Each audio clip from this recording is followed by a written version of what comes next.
اس لیے وہ اس کو کسی نہ کسی ایسے دکھ تکلیف یا پریشانی میں مبتلا کر دیتا ہے تاکہ بندہ اپنے رب کی طرف رجوع کرے، اس مشکل پر صبر کر کے اجر پائے، اللہ تعالیٰ کی طرف رجوع کر کے اور زیادہ دعا مانگے، کیونکہ دعا عبادت ہے، الدعاء والعبادہ، اللہ سبحانہ وتعالیٰ کے نزدیک نہایت پسندیدہ، اس لیے ہمیں کثرت سے پکارتے رہنا چاہیے۔ اور جب بھی ہم دعا مانگیں تو اس سے پہلے اللہ تعالیٰ کی حمد و ثنا ضرور بیان کریں۔ ایک حدیث میں آتا ہے، عبداللہ بن مسعود رضی اللہ عنہ کہتے ہیں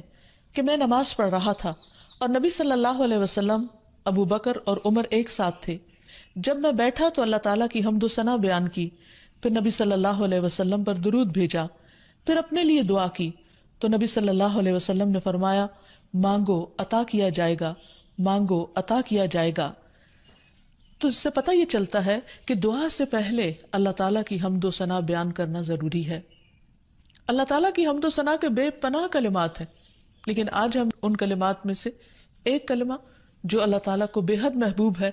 وہ آپ کو بتاتے ہیں، جو نماز کے آغاز میں بھی پڑھا جاتا ہے، اور نماز کے علاوہ بھی اگر اللہ تعالیٰ کی حمد و ثنا کرنا ہو تو اس دعا کو پڑھ سکتے ہیں، سبحانک اللہم وبحمدک وتبارک اسمک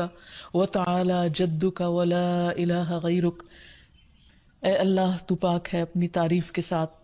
تیرا نام بڑا ہی برکت والا ہے، تیری بزرگی بلند و برتر ہے، تیرے علاوہ کوئی بھی الہ نہیں ہے۔ تو بہرحال والدین کے لیے دعا کرنے سے پہلے اللہ سبحانہ وتعالیٰ کی حمد و ثنا بیان کیجیے، پھر نبی صلی اللہ علیہ وسلم پر درود بھیجیے، اور پھر اپنے ماں باپ کے لیے دعائیں کیجیے، کیونکہ یہ اللہ تعالیٰ کا حکم بھی ہے، وَقُلْ رَبِّ ارْحَمْهُمَا كَمَا رَبَّيَانِي صَغِيرًا۔